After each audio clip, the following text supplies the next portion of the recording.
आज मनुष्य के पाचन और पाचन तंत्र का विस्तृत अध्ययन करेंगे।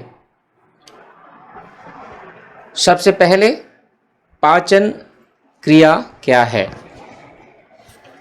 तो पाचन क्रिया एक ऐसी क्रिया है जिसके माध्यम से भोज्य पदार्थों में उपस्थित अघुलनशील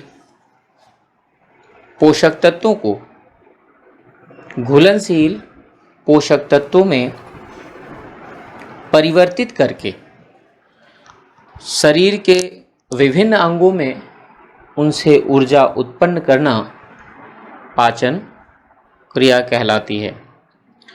पाचन क्रिया 2 चरणों में पूर्ण होती है। पहला यांत्रिक या भौतिक पाचन, दूसरा रासायनिक पाचन। पाचन की क्रिया 5 चरणों में पूर्ण होती है। भोजन का अंतर्ग्रहण, भोजन का पाचन, भोजन का अवशोषण, पुनः स्वांगीकरण तथा अंतिम चरण अपशिष्ट पदार्थों का शरीर से बहिर्क्षेपण। पाचन की क्रिया मनुष्य के निम्न भागों में पूर्ण होती है। सबसे पहला भाग होता है मुख एवं मुख गुहिका। दोनों जबड़ों से घिरा हुआ मुख मुख गुहिका में खुलता है और मुख गुहिका में मांसल कोमल जिह्वा होती है जो भोजन को लार में मिलाने तथा भोजन को निगलने में सहायता करती है। मनुष्य के दोनों जबड़ों में गर्तदंती, विषमदंती तथा द्विबारदंती प्रकार के दांत लगे होते हैं। गर्तदंती का अर्थ है दांत जबड़ों की हड्डियों में धंसे रहते हैं। विषमदंती का अर्थ है मनुष्य में 4 प्रकार के दांत होते हैं। और द्विबारदंती का अर्थ है मनुष्य में दांतों का निर्माण 2 बार होता है। जो बचपन में दांत निकलते हैं उन्हें हम अस्थायी दांत कहते हैं और उन दांतों के गिरने के बाद जो दांतों का निर्माण होता है उन्हें हम स्थायी दांत कहते हैं।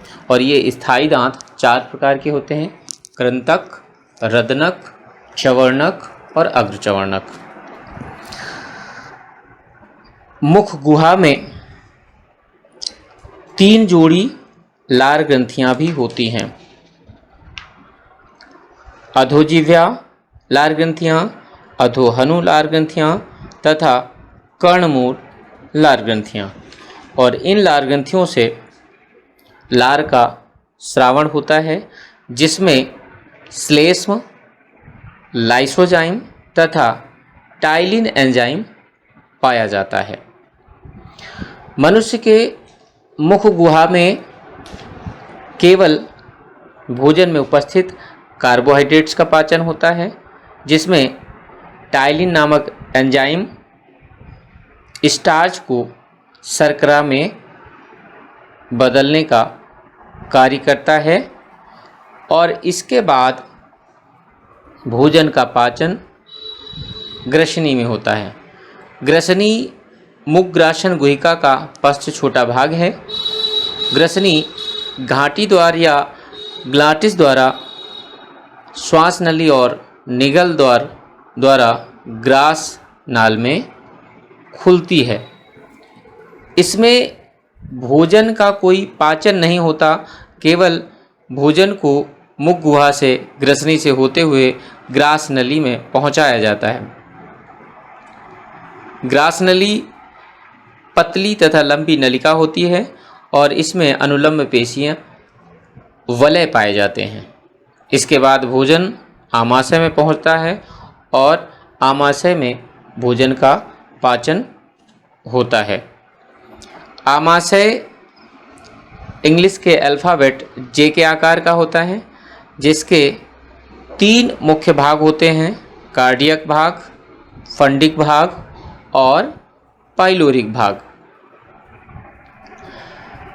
आमाशय में जठर ग्रंथियों से जठर रस का स्रावण होता है और इस जठर रस में HCl यानी हाइड्रोक्लोरिक अम्ल, पेप्सिन तथा रेनिन नामक एंजाइम होते हैं। HCl भोजन के माध्यम को अम्लीय करता है तथा भोजन के कठोर कणों को गला देता है। यह अक्रिय पेप्सिन अर्थात पेप्सिनोजन को क्रियाशील बनाता है और पेप्सिन प्रोटीन पर क्रियाशील होती है और प्रोटीन को पेप्टोन्स तथा पेप्टाइड्स में बदल देता है। आमाशय में पाचन के पश्चात भोजन आहार नाल के मुख्य भाग छोटी आंत में पहुंचता है। छोटी आंत सकरा लंबा भाग होता है जो लगभग 6.5 मीटर लंबा होता है। छोटी आंत के मुख्य 3 भाग होते हैं, ग्रहणी अर्थात डियोडिनम, मध्यांत्र अर्थात जियोजिनम और अंतिम भाग इलियम। आमाशय से भोजन छोटी आंत के अग्रभाग अर्थात ग्रहणी में पहुंचता है। ग्रहणी में अग्नाशयी रस तथा पित्त रस आकर मिलते हैं। पित्त रस में कोई एंजाइम नहीं होता, फिर भी भोजन के पाचन में इसकी महत्वपूर्ण भूमिका होती है क्योंकि यह भोजन के माध्यम को अम्लीय से क्षारीय माध्यम में बदलता है। अग्नाशयी रस में पाए जाने वाले एंजाइम क्षारीय माध्यम में ही सक्रिय होते हैं। यहाँ पर काइम में अग्नाशयी रस में उपस्थित एंजाइम द्वारा निम्नलिखित परिवर्तन किए जाते हैं। नंबर 1, ट्रिप्सिन भोजन की प्रोटीन्स, पेप्टोन्स आदि पर क्रिया करती है और उन्हें अग्नाशयी रस में ट्रिप्सिनोजन के रूप में सक्रिय होता है तथा क्षारीय माध्यम में सक्रिय होता है। लाइपेज भोजन की वसा पर क्रिया कर उसे वसीय अम्ल एवं ग्लिसरॉल में बदलता है।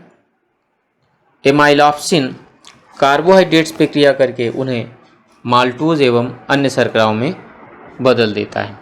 इसके बाद भोजन से 7 यानी ग्रहणी में भोजन के लगभग सभी अवयवों पर क्रिया प्रारंभ हो जाती है तथा अधिकांश पाचन हो जाता है। इसके पश्चात छोटी आंत के शेष भाग जिसे शेषांत्र कहते हैं में उपस्थित ग्रंथियों द्वारा स्रावित आंतरस में उपस्थित कुछ क्रियाएं होती हैं, जैसे सुक्रेज शर्करा को ग्लूकोज में बदल देता है, लैक्टेज लैक्टोज शर्करा को ग्लूकोज में बदल देता है, माल्टेज माल्टोज शर्करा को ग्लूकोज में बदल देता है तथा इरेप्सिन शेष प्रोटीन तथा उसके अवयवों को अमीनो अम्ल में परिवर्तित कर देता है।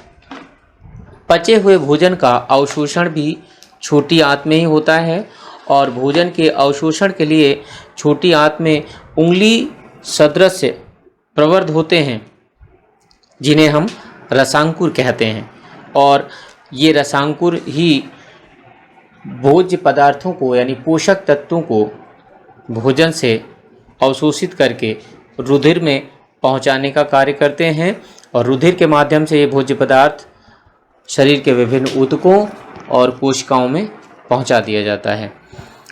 अंतिम भाग पाचन का बड़ी आंत कहलाता है।